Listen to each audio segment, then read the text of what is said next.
BetOnline continues to be the world's most trusted betting platform and your number one source for online betting. From the earliest odds to in-game live betting, BetOnline provides you with all the action and the ability to watch the games as they happen. With the largest selection of odds on everything from football, the NBA, and college basketball, NHL to UFC. Head to BetOnline today and don't forget to use promo code Bleav for your free welcome bonus on your first deposit. Bet online, the game starts here. Bleav in the Arizona Cardinals, the part of the Bleav network, joined by former tight end and Super Bowl 33 participant Ed Smith. My name is Javon Adams. Be sure to subscribe, comment, rate, and follow this podcast and tell all of your Arizona Cardinals fans and friends to do the same. You can also watch us on Bleav TV around the country, in airports, and on YouTube.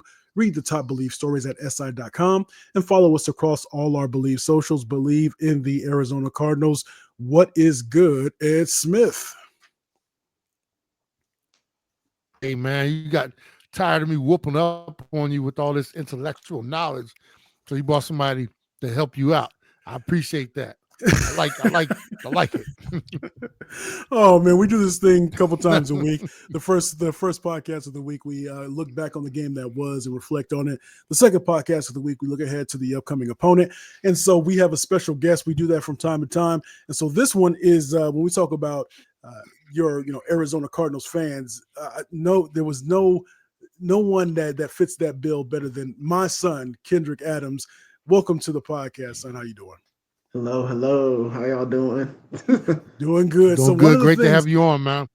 I know this is going to be. We're talking about the upcoming game with the New England Patriots coming into town. We will be at that game. My son and both of my sons, myself and my wife will be at that game, and also my son's girlfriend will be at the game. Hopefully, it'll be a victory because we don't have the best track record when we attend these games. But I'll say this. Oftentimes, and I tell you this, Ed, my sons, they jump on your head and they want you to give the Cardinals that respect. Sometimes I think I can be a little bit, have a little haterade in me as well. So I'm sure that he is going to try to set us straight the same way that when JJ Redick would go on the first take and he would just try to eviscerate whoever he was debating. I think that's what Kendrick is going to do. So let's real quick.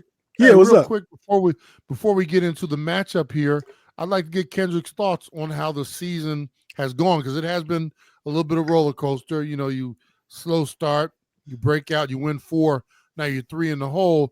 As a true fan, because we all know we follow different teams. Jay, your Raiders, we're not even going to talk about them. But as a true Carolina or Cardinal fan, tell us, Kendrick, like where are you with this team? Is it frustrating? Do you have hope? Hit us. What's going on with them?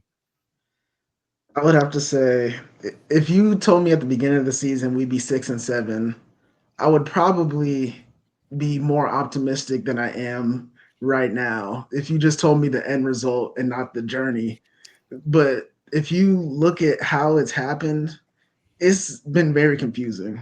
You start out 2-4, you lose to the Commanders and the Packers, you just get destroyed.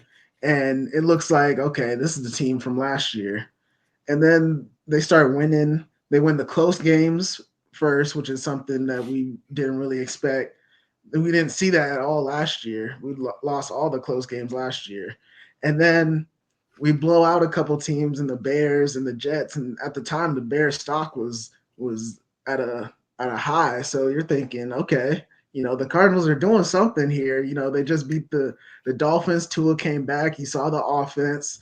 They beat the Bears, and then they eviscerated the Jets. So you're thinking, okay, this is looking great, improvement. And then after the bye, this is a cliff that we didn't even see with Cliff Kingsbury coaching. Like this is like the drop off, because the thing with Cliff Kingsbury, there usually be like an injury or two where you could maybe point to, like when Kyler got hurt or D Hop's not in the lineup, but everyone's pretty much here. Everyone's Kyler Murray's played every game. MHJ just missed like maybe a half and when he got the concussion. McBride missed one game. The offense has been there. you got the right tackle back that was supposed to be, a key offseason signing, and the offensive line has looked worse since he's got back. It doesn't make any sense. The offensive line has regressed. They don't trust the running game, which is a top 10 running game in the league. And then they don't know how to throw to anybody that's not named Harrison or McBride. I mean, actually, they really seem to prefer throwing to DeMercado when it's 3rd and long, and that seems like a new top target. But so all in all, I'd say it's been a pretty frustrating season, and the stock is definitely going down. That pretty much says it all right there. What's interesting, because before you jumped on there, we were talking about Alabama, and so you can lose 3 games in Alabama, but I mean, you don't want to, because you're following Saban. But I think the fan base could stomach 3 losses depending on who they lost to. But if one of those losses is Vanderbilt, then that becomes an issue. And it's the same way as how you wind up at 6 and 7 to be able to go into this to week 14. And so those are definitely things to that I'm sure we'll be touching on some of those sore spots for my son here as we get into this game. So let's get into it. We have the New England Patriots, who are 3-10, coming off a bye, and they are coming into State Farm Stadium to take on the Arizona Cardinals, who are 6 and 7. Now, we got all these show notes here and the different things that we're going to get into, but the next 4 games are very important for the Arizona Cardinals, because where they were in the driver's seat to try to get into the playoffs in the NFC West, that is going to be a tall task to be able to get into the playoffs now. What I want to ask is, and we'll start with Kendrick here first. One of the things that we talked about earlier in the week, Kendrick, is Drew Petzing. Now we talked about how you feel about, you've blown out some teams, or you've gotten away from the running game a little bit. It seems like Nick Rallis, I think that we can have confidence in him. From a Cardinals perspective, as a defensive coordinator, I like what Jonathan Gannon is doing from a head coach perspective. He's one of those guys that doesn't seem too up, too down. He seems consistent, but Drew Petzing doesn't seem to have his identity. How comfortable are you with him? And especially as we get into these last 4 games with teams that you should beat. When you think about the New England Patriots, you should beat this team. You should beat the Carolina Panthers. How comfortable and confident are you in your offensive coordinator? If I was going on a scale of 1 to 10, it would probably be 4.5. I'm definitely not the most confident, and the biggest thing is the inconsistency with play calling. I know Ed's talked about it a lot, how they don't really run plays to set up other things later on in the game. It's really like if you were to play Madden and just hit coach suggestions all the time. And sometimes it doesn't make sense for the situation, and it's just plays because I said I was going to do this play, so I got to do it at some point. It's like with the draws, all the draws on 3rd and long. One thing that I've seen is they don't seem to have any protocol in place for 3rd down and long. If they fall behind the sticks, it seems like everything's done, and they just say, well, as long as we get to punt, that's fine. And that just doesn't work. If you're trying, you see the Lions, you see, these other teams that are just aggressive. And I'm not saying to be aggressive to a fault like Dan Campbell, because Right. Dan Campbell just sometimes he'd be going for it just because he said that's his philosophy. But there's certain times I feel like he'll just not do something at all. Like the first Seahawks game, they ran the ball with Connor 7 times. Like what are you doing there? And then I think it was the Vikings game where Kyler Murray threw the ball like 40 something times. That's not going to work. It is, especially with the lack of creativity in the passing game. You don't see a bunch of different routes. The only people getting involved are McBride and Harrison. Dortch was supposed to be somebody that a lot of people thought was going to be utilized a lot in the slot this year. You don't see anything with him, nothing, no trick plays, no anything. Michael Wilson has been consistent, but they just haven't gotten him the ball. He seems to make the catch every time the ball's in his vicinity, but he just doesn't get it thrown to him that often. And I'm just not comfortable with the herky jerkiness of the offense. And like Cliff Kingsbury, his was the side to side, and that didn't really get you anywhere. Well, Petzing, I would say, is just like banging your head into a wall and not taking advantage of what the defense is giving you. And instead of just going, he just goes with what he already had pre-planned, it seems like. What you think, Ed? Well, Kendrick hits on so many things, and you know how we're a big wordsmith group here, Jay. You know how we love our words. Yes, and sir. Part of our word group from this season has been identity. We still don't know what the identity of this team is, and for many reasons, a lot of them which Kendrick just mentioned. There's no rhyme or reason why they do certain things. They get away from things that seem like they should be, pressing, the run game, et cetera, et cetera. Also, the other I word, inconsistent. I mean, you from one week to the next, you have no idea what team is going to show up, how they're going to approach the game, play calling, et cetera, et cetera. And then effort. I would say effort has been probably their best consistency of the season, because now I haven't seen them quit at all out there. Sometimes it's almost like they're just running around blindly, though. So that makes it look confusing. The other word I'm going to add to it, and this is purely, and I've been thinking about this for a long time, and I've said it, but Kendrick just hit on it, lack of aggression. This team, we talk about it all the time, Jay. Let's show some, let's show them that we aren't scared to throw the ball deep or just let it go. If you're going to throw the ball 45 times, 44 of them can't be sideline to sideline or dinks and dunks or screens and stuff like that. Every now and then, if you're going to keep them in the pocket, every now and then, Kyler's got to drop back and just turn it loose. I haven't seen him stretch his arm. Every now and then, like with a Burrow or an Allen, he'll drop back, pat, and next down the sideline, 45, 50, 60 yards. I have not seen that from us at all, and that's just straight lack of aggression. It's like you're scared to take those chances. Let's just keep everything in front of us, and and maybe eventually the other team will make a mistake. No, we got these weapons, or at least we seem to have these weapons, but we never use them. We never consistently do anything, have no idea what our identity is, and we're just so passive. It just like Kendrick said, 3rd and 17, we want to run a draw. And there aren't many plays, I will say this much, there aren't many plays for 3rd and 17. We know that. But you got something in the bag to, pick up 15 or something like that. Go ahead and throw it. And nowadays, the pass interference will get you more first downs than anything if you're aggressive and going after it. There's no type of, and you probably have a question lined up for Kendrick next. Jay, I'll ask Kendrick this, something you and I talked about. Y'all keep it going. I'll be right back. Y'all keep it going. Oh, okay. The other day, Kendrick, we were talking, and it was about Petzing almost has no idea how to use Kyler Murray. It's almost like he's confused. He has this great little tool. He keeps him in the pocket. He doesn't run him at all. He had 3 runs the other day for like 16 yards or whatever. He should have that just on his scrambling alone.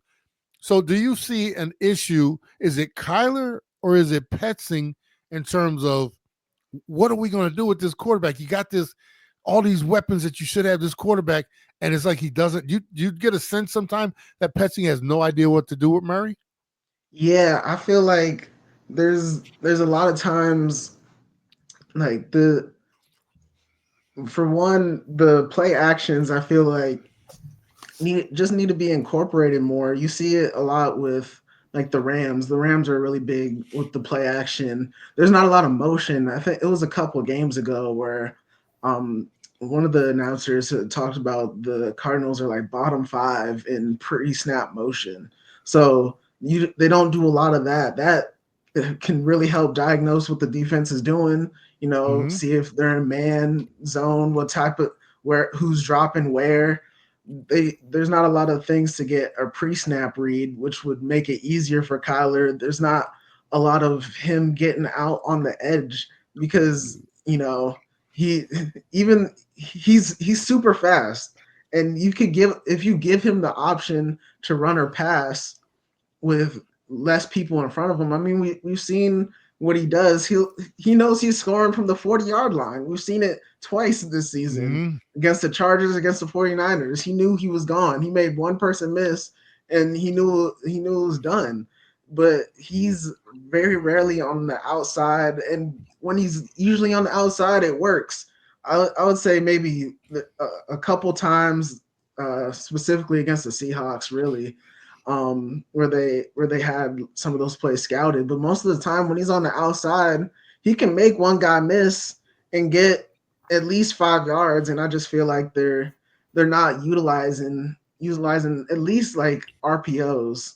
You're already top 10 in rushing yards, so they're respecting Connor regardless. So if you make them hesitate even a half second more, I feel like it would open the offense even more. And the more you do it, like the more they would do it, it would be something that the defense would have to at least prepare for, or it would always be in the back of their minds. Right. And that would, just hold, if you can just hold the guy, back on the back end, because he's a little leery that Kyler might pop out of there.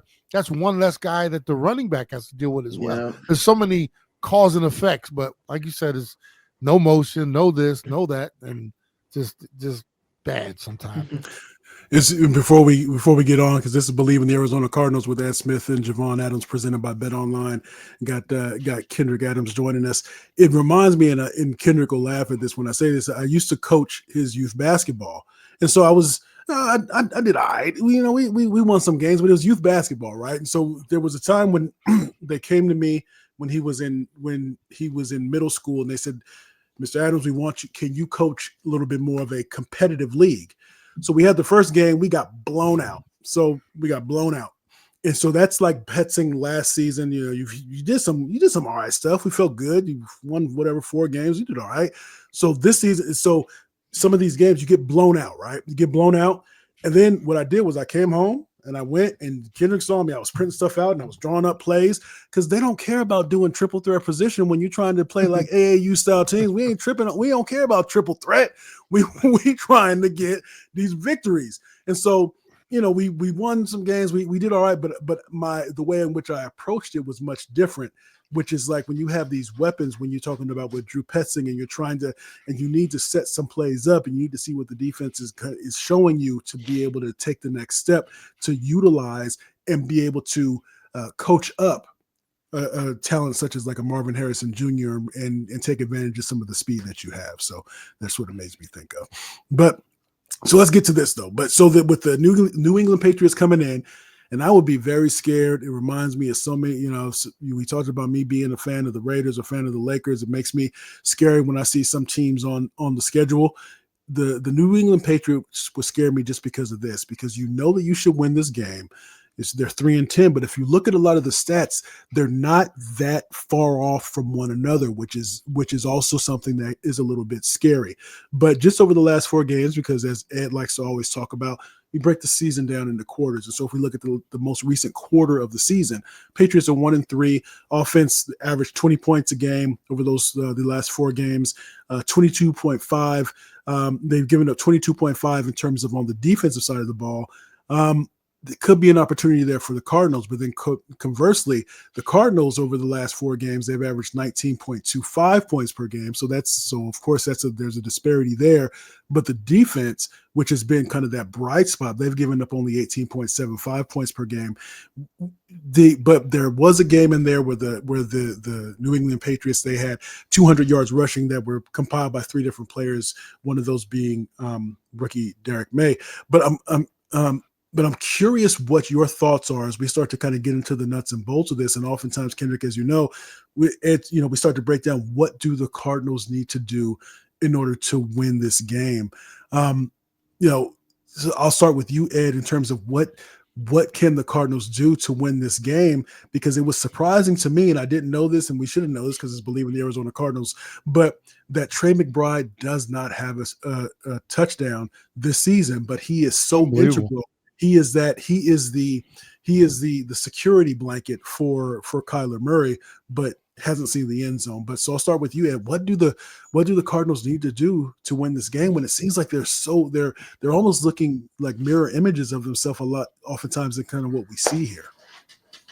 Well, first off, these are tricky matchups because this is an AFC team that you probably see once every 4 years. So you don't have a lot to fall back on. Last couple of weeks or 2 out of the last 3 weeks, we played an old division foe. So it's like, that's like old hand. Everybody know each other, their tendencies, et cetera, et cetera. This one is, and as you said, it's a little scary and tricky, Jay, because the Patriots are 3-10, but they're not necessarily playing, like you said, like a 3-10 team. They have some highlights. Drake Maye, it seems like he's getting it together. The run game, when they're consistent with it, is obviously a helper for him. This should be a game, and you want to talk about the things, in my opinion, that would help the Cardinals. Let's talk offensively first, and I'll do that real quick because that's a broken record for me. Run the ball. Use the play action, get Murray under center, and let Murray be a part of the offense, not just throwing the ball, but with his legs as well. And then take some shots down the field. You got to get Marvin Harrison involved in this game plan early and often. And Trey, we get to the red zone, try to get him that first touchdown. That is unbelievable. Pause that real quick. And I want to, because we hard on the man. We hard on him. So Kendrick, with Marvin Harrison, you might have mentioned it, touched on it when I stepped away for a second. Whose fault is it that Marvin Harrison Jr. isn't having a better rookie season? Would you lean that more on him, more on the coaches, or a combination of both? The way it looks in game, it just looks like it's really everybody.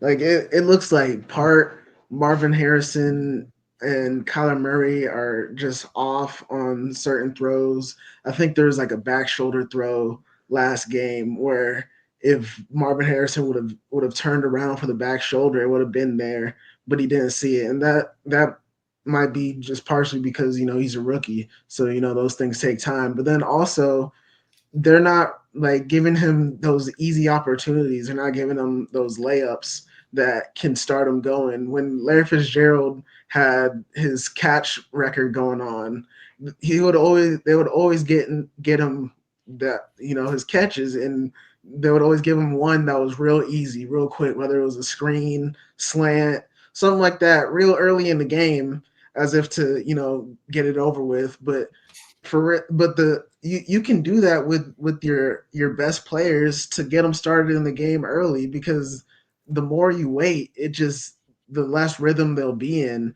And I think that part is definitely on Drew Petzing, and not just giving them some. You have all these scripted plays. You can't put one or two in for the number 4 overall pick.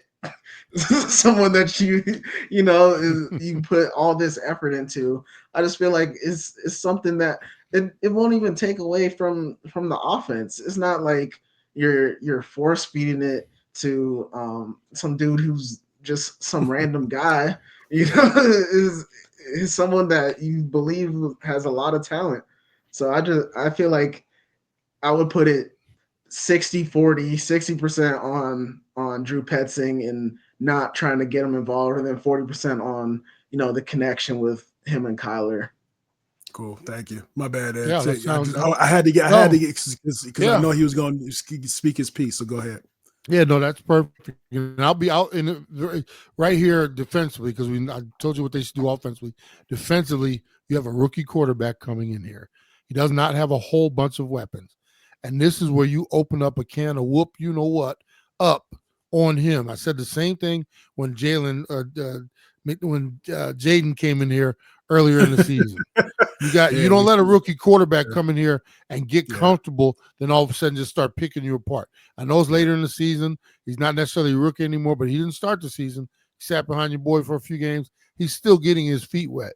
This is when you let him. They should be blitzing him from the time he gets off of the bus.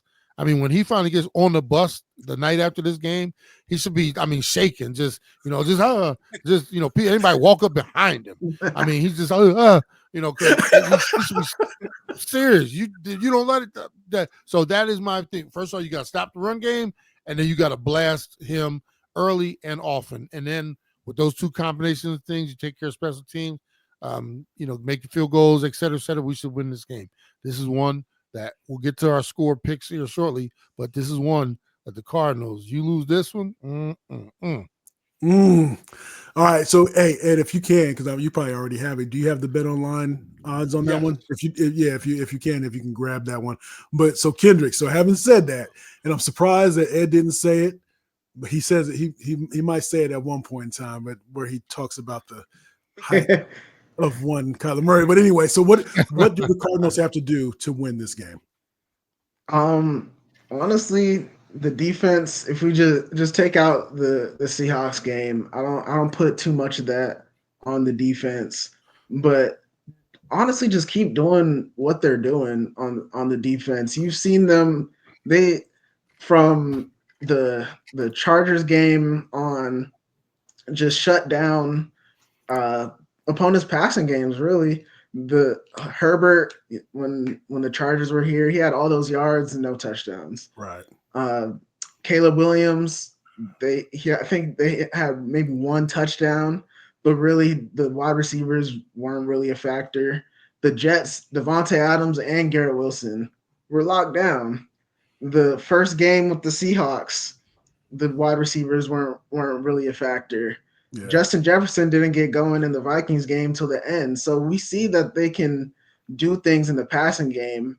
The biggest thing for them is really just making sure that the Patriots are behind the sticks. Don't let them get ahead like the Seahawks were doing last week.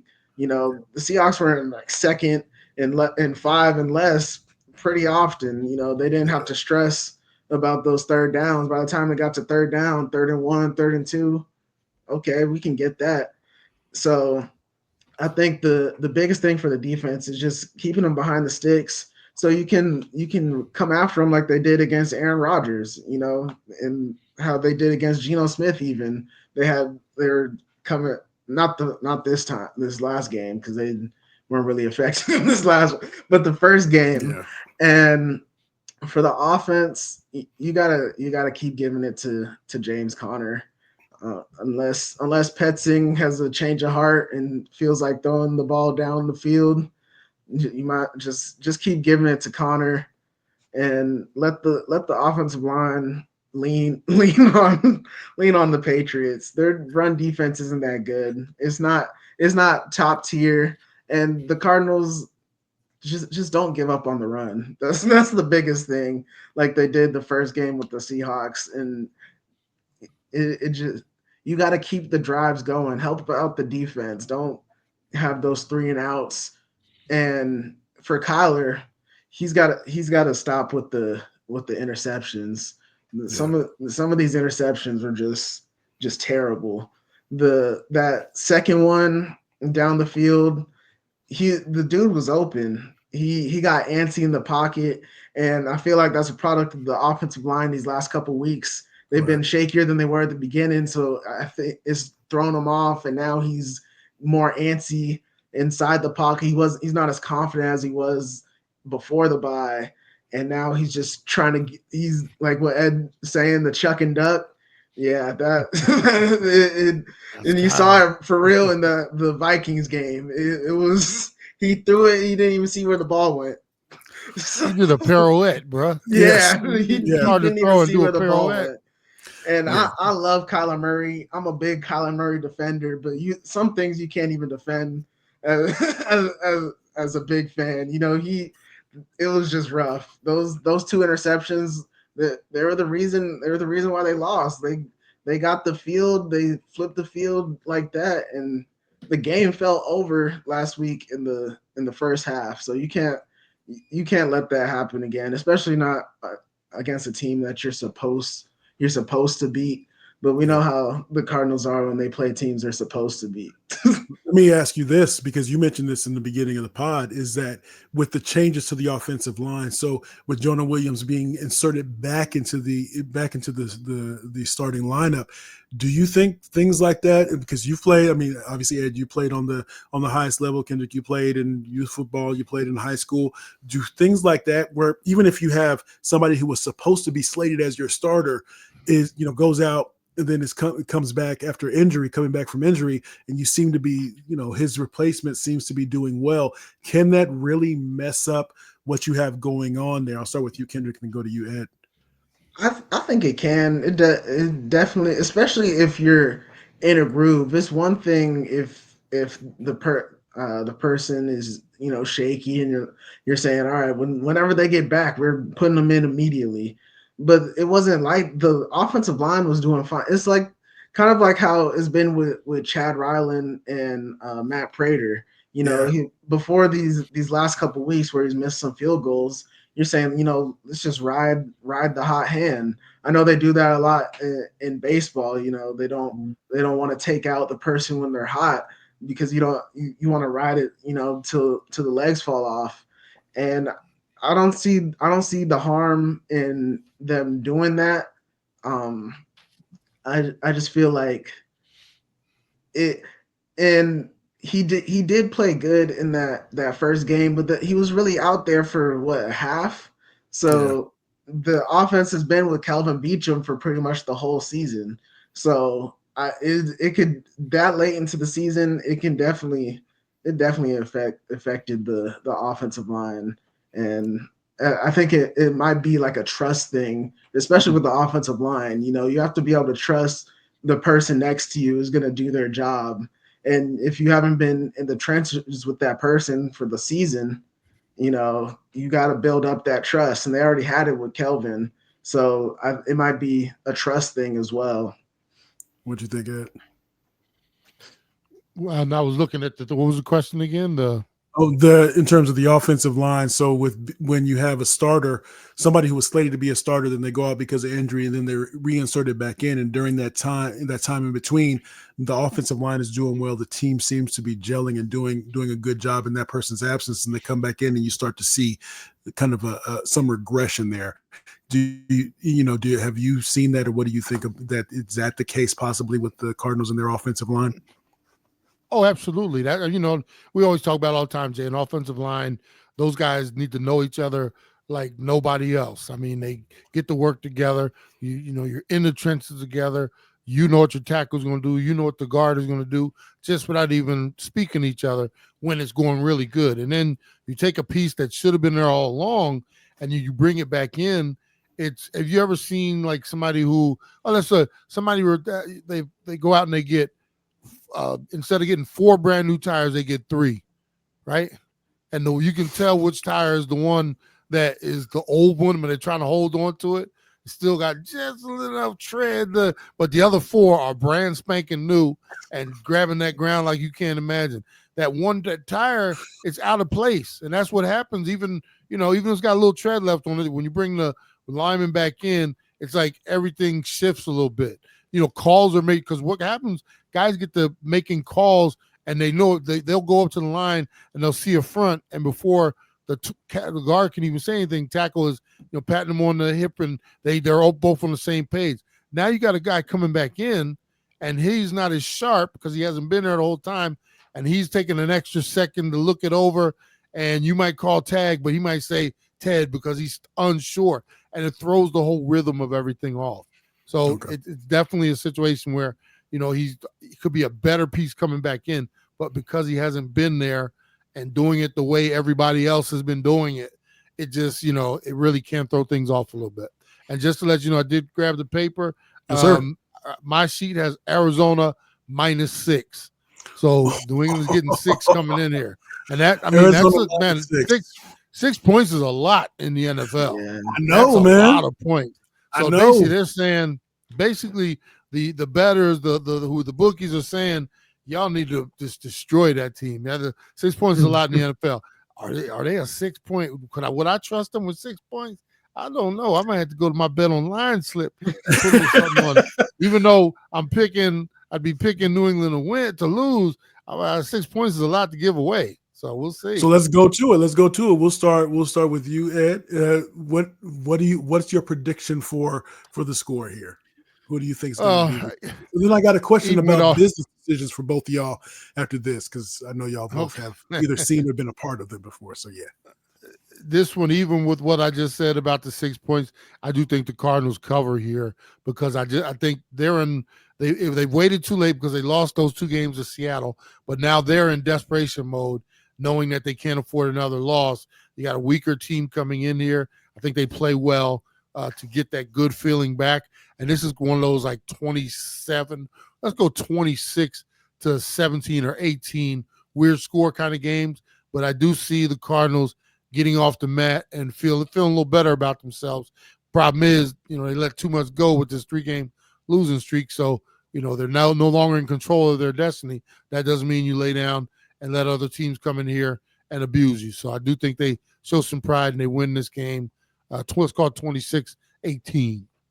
All right, I'll let you go in a second, Kendrick. But I think the Cardinals are going to come in a little bit upset. Kyler Murray might actually look to see where he's throwing here in this game. We'll be at the game, so that doesn't necessarily bode well. But I say 31-23, Arizona. Oh, you're going high. Okay. Yeah, high. 31-23. So what you got? What you got, Kendrick? All right. I got, I'd also have the Cardinals covering the spread, even though, I'm not the most confident about it. But I'm going 27-16. I think we put a couple touchdowns on the board. The offense gets it going. And I feel an interception coming on. I don't know if it's going to be from Sean Murphy Bunting, but okay. I feel an intercept. Maybe Buddha gets him one. He hasn't. He's not one to get many interceptions. So I'm right.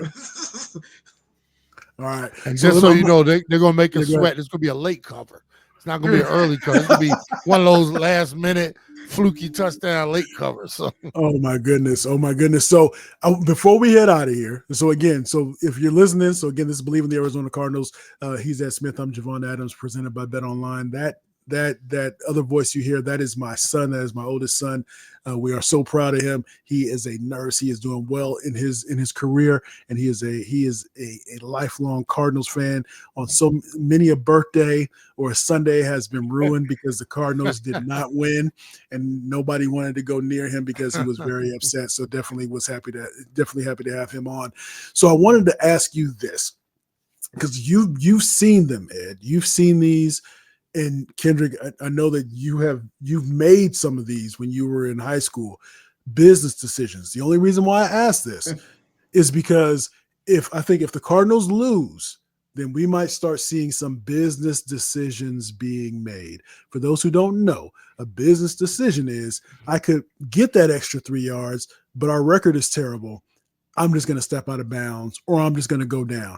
I could try to make that tackle, but you know what? My shoulder hurts just a little bit, and I'm a free agent in the off season, and I don't really want to have to go through any more rehab than I need to. So I'm going to make it look like I tried to make that tackle and not do it. And there are many more examples. So Ed, the twofold question: one, do you think business decisions will start being made if the Cardinals lose?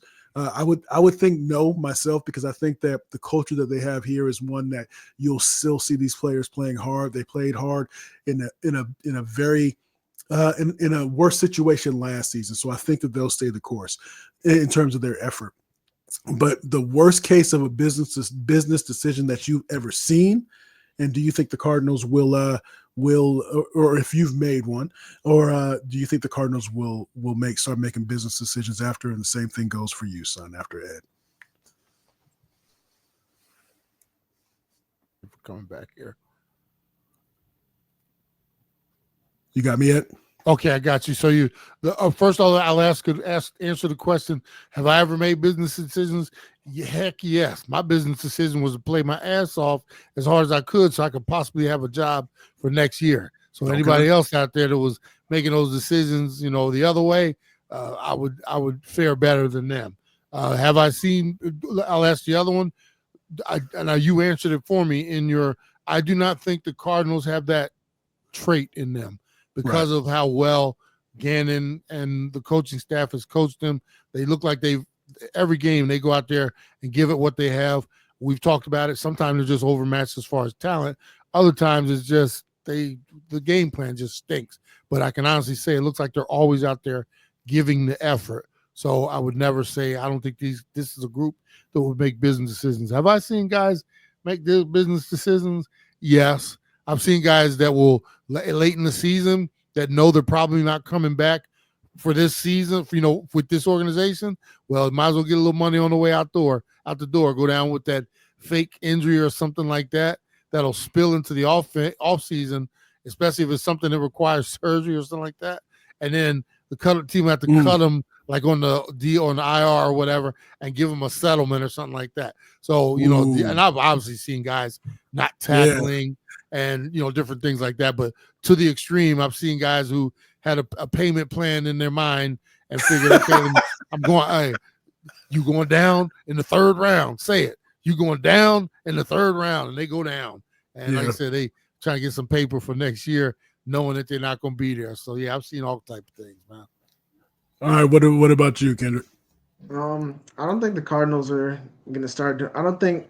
I feel like a lot of the times the business decisions come from either like star players that are on a terrible team that year. So they're like, look, I'm worried about this money. I'm not trying to ruin the product. I feel like you're more likely to see that on like the Cowboys, or something than the Cardinals because, the culture. Have I can't remember if I have, but I've definitely seen it with I feel like a lot of times corners, they see like that running back coming and they do that dive at the ankles where they really ain't trying to tackle. They trying to make it look like they set the edge. I feel like corners are a big one that because I feel like other positions, you can't really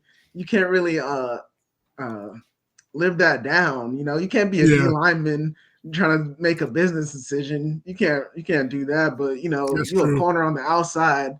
You're not quote unquote. You're not supposed to be making them big hits on the running back. So you can play it off more. Oh, all right. So it's been great to have you, son. So happy to have you here, of course, for the holidays. But have you on the show. You're welcome to come on anytime, especially because Ed don't like talking to me all the time. So on behalf of the one and only Ed Smith, that is my son Kendrick Adams. I am Javon Adams. We are presented by Bet Online. This is Bleav in the Arizona Cardinals. Make sure you tell a friend what we have going on here. And as we always like to say around this time, are you kidding? Great.